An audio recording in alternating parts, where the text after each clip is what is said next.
stable. Oh yeah, no label. Oh yeah, you know me. I have only a path. I'm lonely, but damn, I'm going to win. Yeah.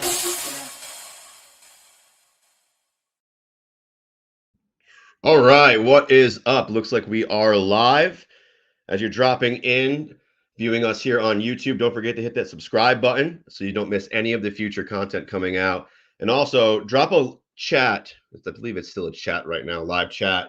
Let us know where you're coming in from, what you're excited about. That way we know who's out there and we can interact with you a little bit. So welcome, welcome, welcome. Happy Wednesday. It is a Look Behind the Curtain Season 2 with Chris Celeste. And the purpose of this show is to kind of really just give you direct access to the people who are out there, overcoming the obstacles, creating success, driving for more, and out there getting the results to prove it. And so I want to get the opportunity to speak with these people, but not just behind the scenes like I normally would, or in, high-end events and inside masterminds, but actually bring these conversations to the public for free on YouTube so you guys can also hear these inspiring stories and hopefully get some encouragement to create something for yourself in your life as well. And so today's guest is no exception to that. The man we're going to be talking to has become a fast friend of mine and the OVF. And turns out that our wives are actually related. And so we are family we didn't even know about. Never met in person, but I'm sure we're going to dive into a little bit of all that here tonight. But before we do, today's episode of A Look Behind the Curtain is brought to you by the OVF, Operation Veteran Freedom, which is a community for aspiring veteran entrepreneurs, people who are looking for more in life and understand that we are now in a modern digital economy and the old way of creating wealth and creating success for ourselves no longer works, and that there are simple ways to create wealth from home, and that when you follow someone who has a proven record of creating that, it becomes much simpler for you to create it yourself. And that is what we do inside of OVF, is show you guys a proven framework and pathway, Barney style, very step-by-step, for you to be able to start creating those things in your life as well. And the first step for everybody is grabbing a copy of our book, The DD214 Secrets, which you can grab a free copy of in the description below. And so with all that being said, guys, welcome to episode 8. I cannot wait to bring out our guest here tonight. Our guest here tonight is an Army veteran. He is a motivational speaker. He is an entrepreneur. He is the co-host and creator of the Triggered podcast, which myself and my partner inside of Operation Veteran Freedom have had the great opportunity to be on. It was awesome. And so have many other people that we really look up to and are inspired by their stories. So definitely go check them out. Triggered podcast. You can find them on Anchor and YouTube. And he's an 11-year veteran of the fire and EMS, and he's also a student. And so without further ado, please give a warm welcome to Mr. Tony LaTorre. What is up, brother? Hey, bro. How you doing? I'm doing outstanding. Just drank a cup of coffee, so my normal speech pattern is going to be even faster than normal. Awesome. Liam's saying what's up to us, and Hey, my good friend Doc Dave is saying what is up. Learn from a master. Absolutely, brother. As you know, me and him were in similar programs back in the day, learning from true masters so that we could master our own lives. And we both have the results in our lives to prove it works. So very good to see you, David. Very good. So Tony, man, I just want to say it's an honor to have you on the show. So excited to get to dive into more of your story, more of your success, more of what drives you, your whys. And let's just start from the beginning. Let the viewers here tonight know, where do you come from? What drove you as a young child? What did you want to be? Let us know. Sure. So I was born in a wonderful place, and I say that sarcastically, Schenectady, New York. Although it's not that bad as I make it out to be. It wasn't a fun place to live. It was very, very hood. Later in my life, we actually ended up calling one part of it, like, you have like the ghetto and the hood, but then the other part we called the jungle, because even like the outlaws and, thugs and all that still have some kind of laws and rules they follow. The jungle was just like every man for himself. It was absolutely animalistic. So I was born there, lived there for a little portion of my life, and my parents realized, hey, this is not, good for learning, good for our kids to be in. So they moved us out to the country, which was a total culture shock. So we lived out there for a little while, and then 16, 17 years old, going to school, working full time. One of my first jobs I started at 7 years old, started blacktopping and seal coating at 12. Started working at a roller skating rink on top of doing all these others. It's not, I skipped that. It was on top of all of it. Started working at a roller skating rink and just continued on with my life. 17, 18 years old, moved out of my parents' house and manned up and did my own thing for years. Unfortunately, sometimes that gets you in trouble, not being so smart and being so young. But I was very fortunate in the sense I got married to my first wife, had 2 beautiful kids, which are amazing. Things happen, you're young, you grow up, you move on. And so I saw my beautiful kids, my beautiful daughters. But I ended up going and getting my EMT and becoming a firefighter. I've been doing that. I did that for a combination of 11 years, like you said. 10 years in the past. Then I went off to the military and now I'm back and I've been doing that now for another year, which I might take some time off because the business side's been great and your plate can only fit so much. So, Absolutely. I like things that make me money. I'll be honest and greedy. I like money. So yeah, we're back up here now in Broome, New York, but it's outside Middleburg, New York, which is a very, very small town in Schoharie County. Some people call it Scary County, because if you're not from here, it's a little deliverance. Especially some of the roads we live on. Zach, what's up, brother?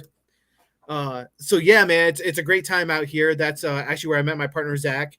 On the Trigger podcast was the Firehouse. Literally the second time we met, we were like, dude, we need to do a podcast. We need to get this going, that going, and it's taken off amazingly.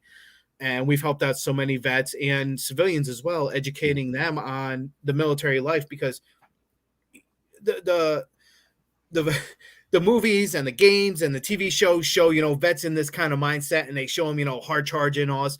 And in reality, it's not really like that. Some days are. I mean, some days are like that, but not usually. So educating them and say, hey, we're not all, crazy killers who just want to destroy everything on our path. Some days, yeah, maybe, but typically, no, that's not how it is. So Trigger's been taken off really well. My motivational speaking has gone really well also. As soon as I got out of the Army, I started doing that because I realized there was so many people that needed that motivation. They needed a little kick in the butt. And I didn't realize that until I served and realized the time in service was all about motivation, finding your why.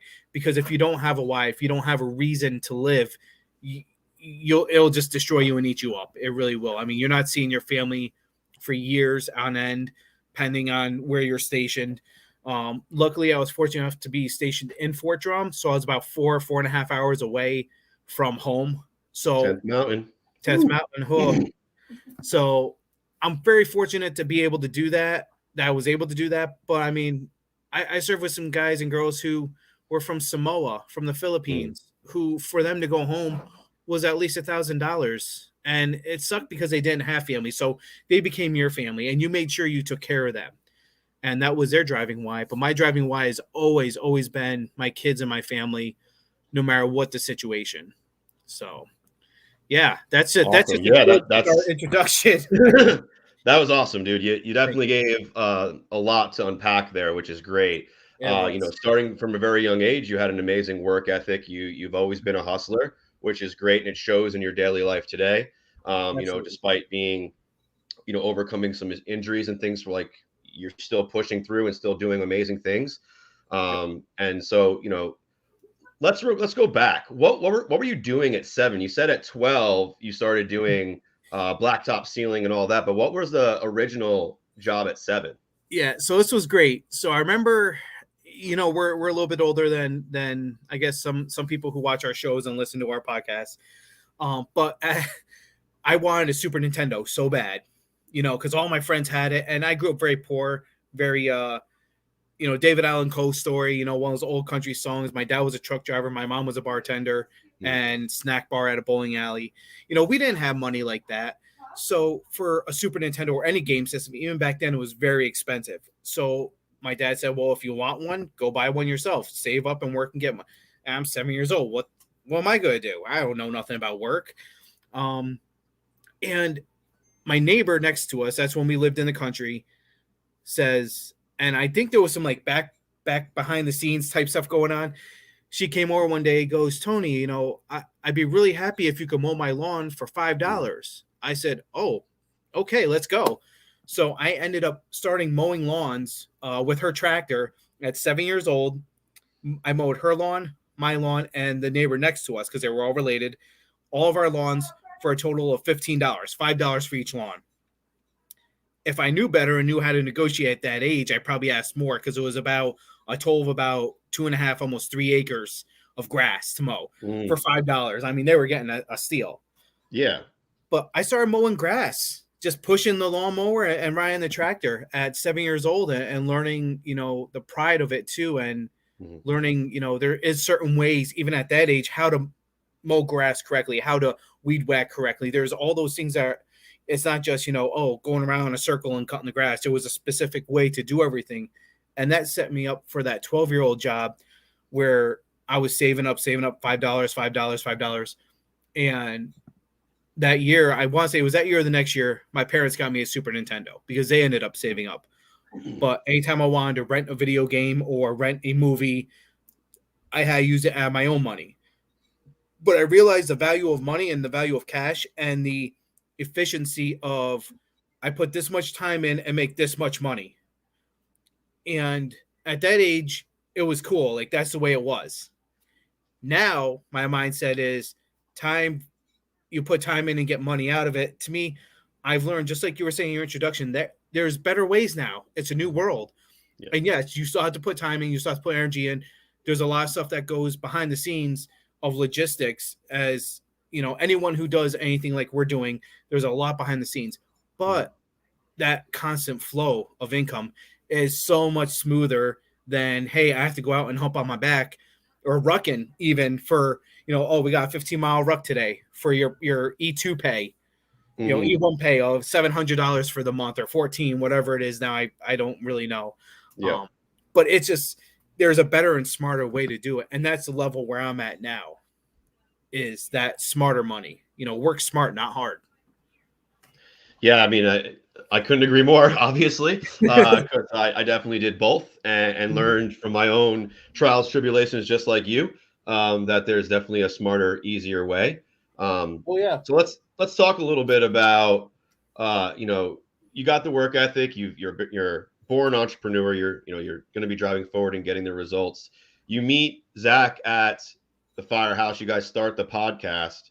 How does the podcast help you with entrepreneurship?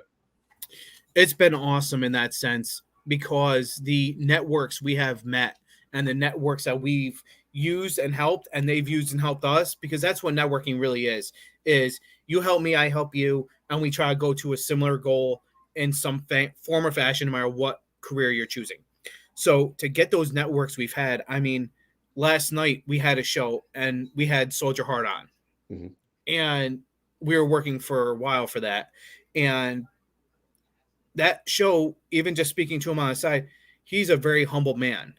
And it's one of those things like, we all put our pants on the same way, but those networks, if we didn't struggle and hustle and work those logistics and work the people, and again, giving back to them as well, it's not a one-way street. I'm helping out as many people as I can along the way. Without that hustle, those names aren't happening. Right. Last night was Soldier Hard. Hopefully next week I can get Donald Trump or even Biden on the show. I don't care, because that's a name. That's going to bring that speaking, that stirring that pot, we'll say. And that's what attracts the people is, oh, you have this person on. Because a lot of people, when they see a show, they know a name. Okay, cool. I've seen them once or twice. But when you get somebody a little bit bigger, a little more renowned, that attraction comes better. And then for us, that's how many more people we can help. We're looking at it as, especially I'm watching myself helping all these other people, and that's the way it should be. I'm doing this to help others overall. Yes, of course. And I'm not saying the podcast side, because the podcast, we make zero money right up front, zero money. All the merchandise we sell, like this great shirt and many others, and a whole bunch of other stuff we're doing, goes to help other veterans. last year we teamed up with Operation Eddie's to help with service dogs, meeting with service members who needed them, helping those kind of things. This season, we're doing the Foreverly House, which is a veteran coalition housing unit who helps single moms so they can still keep their kids and transition out comfortably as much as possible. So I always looked at it as, if you go to help others, obviously don't leave yourself short. Don't, burn the candle at both ends. But if you can help someone else out, that's going to come in so many more times and help out so many more times that you can help even more. It's just like an abundance. You what's that saying? You reap what you sow. Yeah. It may not plant today, it may not plant tomorrow, but when it does plant, that flowers or that vegetable or whatever is going to be amazing. It's going to be able to help so many other people out. You you touched on so many amazing topics just right there, and Liam's saying service dogs are why he's still around. Me too. Same. Yeah. My first dog, she's right here on the floor right now. Her name's Kira. She's my emotional support. When I first got out, before I could really have the courage to take on some of the things I was battling, she was my grounding. I'd wake up in the middle of the night and reach, and she'd be there, and I knew I was safe. So I get that. And it's actually one of the reasons why us as a company at OVF, we donate to Paws of War, because they also help, veterans who are struggling get aligned with their service dog, which is how Liam found his. That's so I awesome. think that's, what you guys are doing over there. Most people don't understand that too, is that a lot of times podcasts cost us money. They don't make us money. Oh yeah. There are Every plenty month. of podcasts out there that make money, but for the most part, when you're getting started, or you got a small audience, or you're not branding or bringing on sponsors, you're basically spending money to have that reach. And so the way you guys have it set up, I think, is truly honorable. You have it set up in a way where you're getting out there, you're getting the exposure needed to get the message out there to help more people. You're using your own dime, your own time, and then you're also turning around on the back end and partnering yourself with and tying yourself with these amazing organizations that are also giving back. It's more than a win-win. It's a win in every facet. Everywhere you look, there's a win happening. And Absolutely. I think that the world just needs more of that, more of that mind. And I think that's really honorable, brother, and something that I want to bring to the audience's attention. If you guys didn't rewind the tape a little bit and listen to what Tony was just talking about, because he definitely dropped some serious gems in that last little segment, guys. So talk to me a little bit about entrepreneurship. What does that mean to you, and what is your mission with it? This is a great subject, because I literally just spoke to I'm going to say my old boss, Ethan. Awesome businessman, doing really good things. He's financially free now. He's doing amazing things with his entrepreneurship, and he's coming in as my mentor now and teaching me and networking me with other people that taught him. Entrepreneurship to me, ultimately, 100%, if I were to say this is definition, you can be your own boss, be financially free, all this stuff. Yes, that's true. But having the time and freedom for your own life to say, pack up the kids, let's go for a day trip. Let's just sit outside, not having to trade that time for money, and that time for money from another boss who doesn't really see your true value. You put your own value in, and you make your own values worth. That's what entrepreneurship is to me, because I feel everybody can be an entrepreneur, but it takes a special mindset to continuously drive on. And that's the difference between the 1% in life, the top earners and the top mindsets, to everyone else, is the mindset. If you don't have a self-driving fulfillment with you, if you don't have that why to make yourself better, because it's a hard game. I don't care what anyone says. There is no quick rich, none of that happens. It doesn't. You have to have that driving force. And for me, entrepreneurship is starting my businesses. Right now, we're running technically 2 or 3 businesses right off the rip. Yes, they're still small, but they're running. They're doing good in the sense that we're not that much in the negative, because it's all coming out our money. We don't take loans out. We don't take grants. Everything is out of our own pocket after our bills are paid. Again, take care of yourself first so you don't lose in the other end. When we started doing the merchandise, the t-shirts, all that, we took that out of our own pockets. Me and Stephanie, dropped a lot of money for the machines, for the vinyls, for the stickers, for whatever it is, and we do everything in house. So if something goes wrong, we're the only ones to blame. We can't go up the chain and say, "Oh, this guy messed up." No, there's no blaming. Our excuses are ourselves. Accountability is a huge part, I feel, of entrepreneurship. You can have 1,000 excuses a day. Oh, this didn't happen, that didn't happen because of this.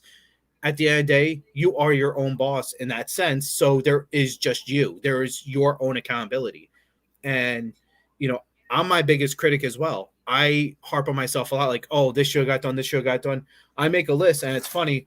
I have it, one of them right here, of this is what I got to get done today. This is what I got to get done at the end of the week. And if I can fulfill 85% of that, I'm happy, because I always put too much on my plate. And I do it for a reason, because if I am able to finish all of it during a week, that means I had too much time on my hands. There's still something that can be done. So I guess going back to the basic question, going down these dog holes, because there's so much information people should know about that they don't, and they just don't realize it. Entrepreneurship to me is freedom of time, freedom of doing what I want to do now. Yes, I'm still hustling, still going to work my butt off for the goals I want, but to be free of my time, to be able to say, hey, I'm going to go do this today. I'm going to go do that today.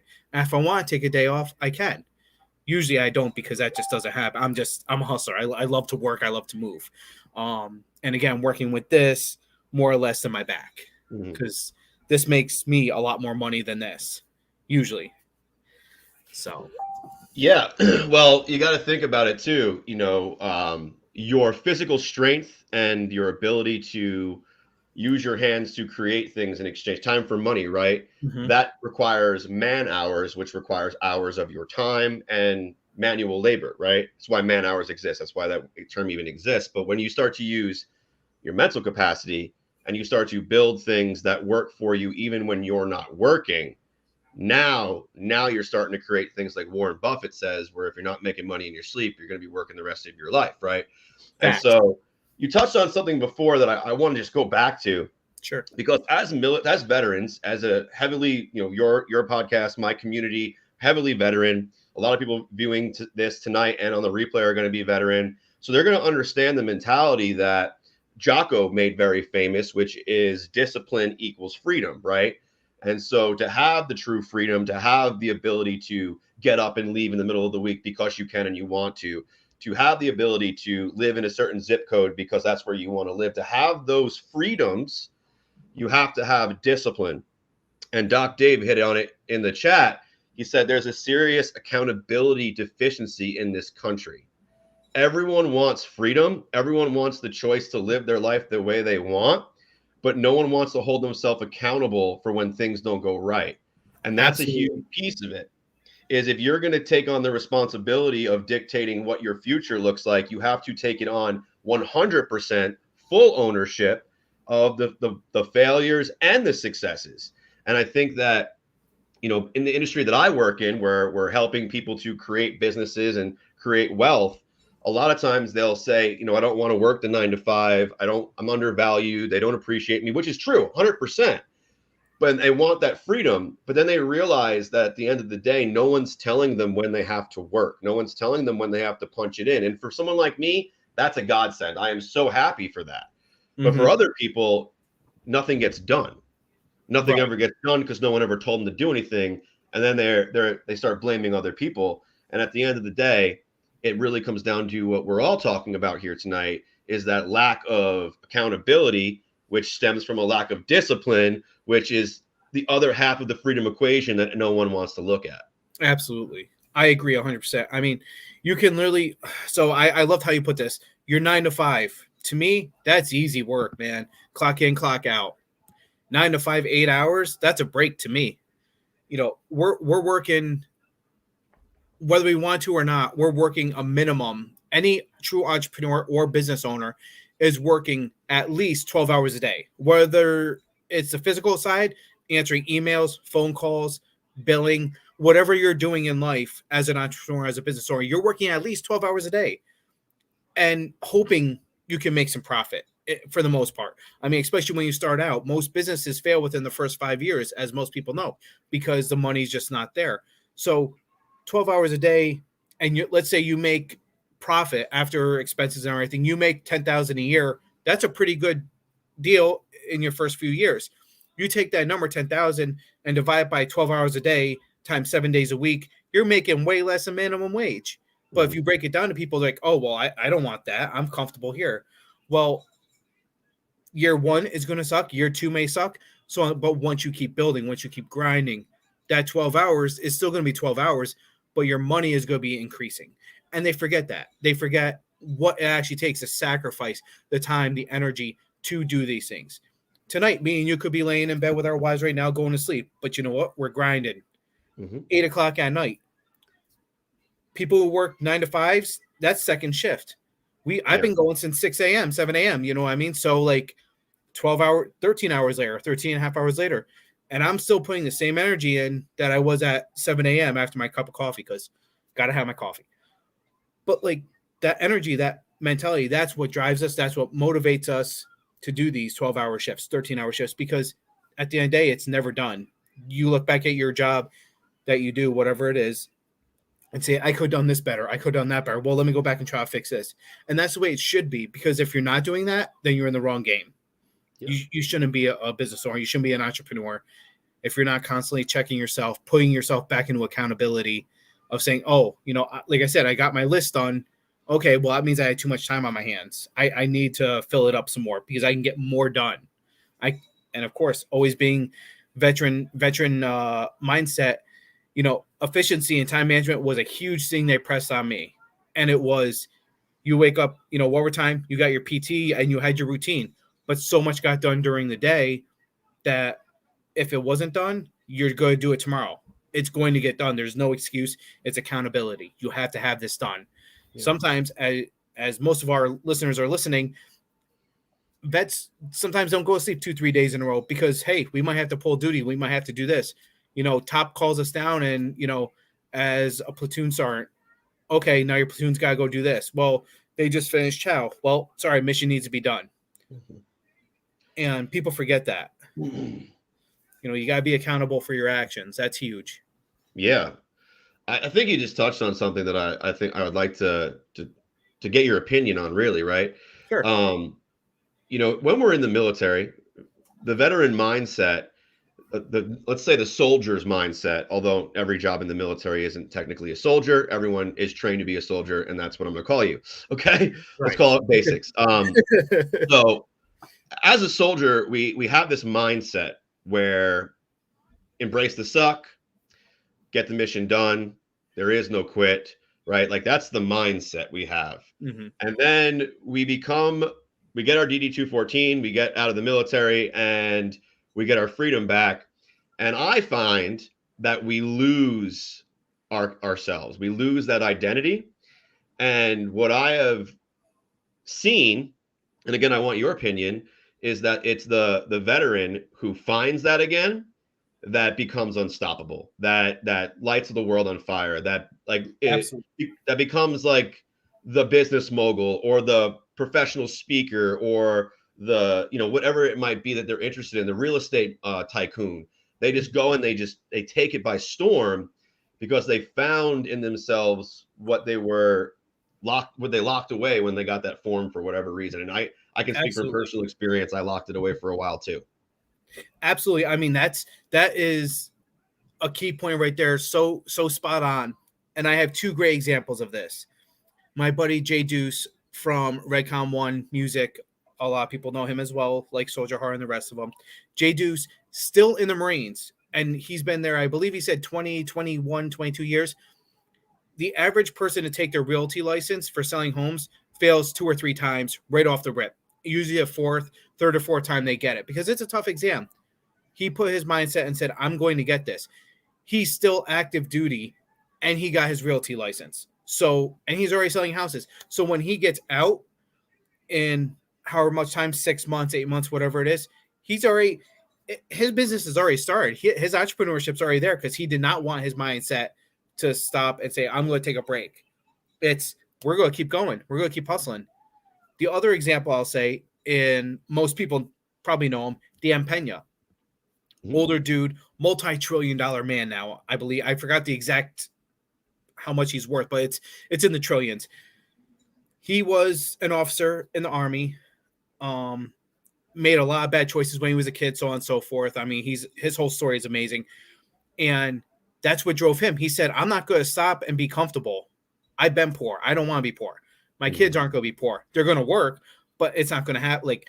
And he owns it. He went to Scotland, and said, I like this castle. I want to live here. How much is it? Boom. And bought it. Like, that driving force, he locked in, like you said, got that beast mode, and there was no stopping him. He's, I want to say, early 80s, late 70s right now, and he's still just a hard charger when he was 18 years old, still with the same force he delivers all day long. And it's just amazing to see veterans who can do that, because so many of us lose ourselves when we get out. I know I did when I first got out. I was very confused. I was very upset and angry. I didn't know what to do, where to go. Yes, I started my motivational speaking, but behind the scenes, I was like, I'm doing what I say, but it's not working for myself. And that's why I think it's transferred better now, because now I have a different mindset, and it's really hitting hard. And it's great because what I say I'm doing, and my bank account from 2 years ago to now is exponentially different. And all it was that mindset. It was that getting into that beast mode and saying, there is no giving up. I'm not going to live this way like I used to. I got to do this. And this is where I want to go. And this is what I have to do to get there. And if there's any stops in the way, I might not be able to, throw a grenade like I used to because the shoulder's messed up, the back might be messed up, all that physical stuff. Like you said, yeah, time and money. That's what the backs work for. You start working with your mind. Nobody can kill your mind. No one can kill your knowledge. I'm going to school full time, and I really enjoy it. But my degree, I may not use it. And I saw some posts earlier. You put, I want to say maybe yesterday, getting your business and getting that GI Bill. Unless you use it, it's worthless. But it's given me networks in my school, which I never would have thought of, to drive my business. I always look for networks. I always look for that common ground where, hey, maybe I can make some money off that person. And unfortunately, that's the way I look at it. I have a friend in school right now, and she makes pillows because during the corona, she lost her job, and she started making pillows on a part-time. And she said, oh, I'm selling for $20 a pop. I said, well, that's good. Your value could be $30 or $40. And she showed me a couple of them. I said, you would sell those $30 easy. I said, here's the deal. You sell them for 30, you give me 5, you keep the extra 5. She's like, how does that even work? I said, because that's an entrepreneur mindset. You have a good item. You have to see the value in yourself, and I can bring you to that. But again, it's going to cost you money. You're still making money, but it's going to cost you money to do it as well. Because I've had so many people come up to me and be like, oh, we can get you on this or that. Like you were saying with the podcast, we spend a lot of money every month to get our stuff out there. The money on the side of a podcast is virtually nothing. It's the experiences. It's the merchandise we sell. And again, that goes back to giving back to others. So I live on my VA paycheck. I'm very fortunate. I just found out I got my 100%. So I'm fortunate on that side, but that doesn't mean every veteran gets that, which they don't. But at the same time, they can still have that experience. They can still do something for themselves. You just have to lock in that beast mode again and attack it like a lion. We always talk about this analogy of the gazelle and the lion. What do you want to be? Do you want to graze and run from the rest of your life, putting that 9 to 5 in, being tired and upset, watching a football game on a Monday night? Or do you want to be on a Wednesday night, Thursday night, on a podcast, on a show, and talking about all this great stuff that you can do because it's right there in front of you? It's there for the taking. It's not a hard concept. It's not a hard algebra question. It's not a quadratic equation. It's right there in front of you, and it's for your taking. And why wouldn't you take it? Like, it's just your own motivation. It's crazy. People, they get comfortable, and I don't like comfortability. I like being challenged. I like being told no. I like saying, no, that's not going to work. Bet, watch, I'll make it work somehow, some way. Maybe not today, but I'll make it work. I love it, man. And I think that, first of all, thank you so much. It's been a great conversation. 30 minutes always flies by so I fast. know.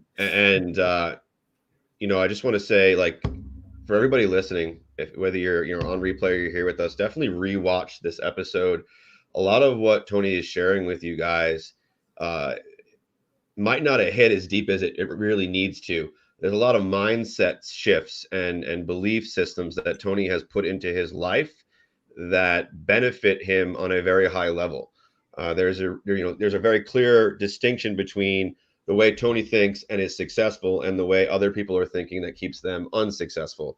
And as you rewatch this, I think that might become a little bit more clear to you as well. Because I'll tell you, just like Tony mentioned a little bit earlier, it really is a mindset thing. Who you are and how you show up to the world is 99% of the game. It really is. And, who and the skills and all that do work, and they can definitely affect your income and your life. But if you're not going to be able to grow and move forward and be open to feedback, learning, and becoming a better version of yourself, then you'll never be able to achieve that. And so, Tony, just thank you so much for sharing all of your wisdom here tonight, brother. Yeah, Can't wait to have you back on again in the near future to share even more. If someone's looking to get a hold of you, someone wants to reach out, how do they get in touch with you? The easiest way, honestly, right now, is either my personal email or my Facebook, because my phone's usually always on me. So reach out, Tony, TONY, L as in Lima, 21386 at AOL.com. I know AOL. It's crazy. I still get. Dude, I heard the laugh in the background. That was perfect timing. It's like, you ain't even got a Gmail. What the hell? Yeah. And then the Facebook page, Tony Latour. And of course, the Trigger Podcast, triggered 1775 at gmail.com is always a great way to reach out to us as well. We're on all sorts of platforms. I believe we're on 8 platforms. If I look last, your obvious Spotify, Gojo, had to throw on there, iHeartRadio, Google Podcasts, Apple Music or Apple Podcasts. It's great, like NPR, NPA. Yeah. It's absolutely insane. We're in 16 countries now, 28 states. And we've been doing it a year and 2 months. And I feel so blessed that all this opportunity has come to me, including, hanging out with you and talking with you and stuff, man. Like you said, we're family and we didn't even realize it, Yeah. And that's the way the networking works. It just, you don't realize who's who until you start talking to them. Absolutely. So again, just thank you so much for your time here tonight. And everybody listening, if you're a first-time viewer, you're not yet subscribed to the channel, definitely hit that subscribe button and hit that little bell so you can hit all, so you can definitely catch everything that's going to be coming. We do interviews every Wednesday, and we have value drops throughout the week as well that you're not going to want to miss. Let us know what your biggest takeaway was today. Tony dropped a lot of wisdom and a lot of aha moments. Hopefully light bulbs were going off for you. If they did, let us know what they were in the comments so that others can gain value from it. And we can also know the kind of content that you're really enjoying so we can design more of that for you. With that being said, guys, thank you so much for your time here tonight. Cannot wait to see you guys next week. Have a good one. That is the end of episode 8, A Look Behind the Curtain. Peace.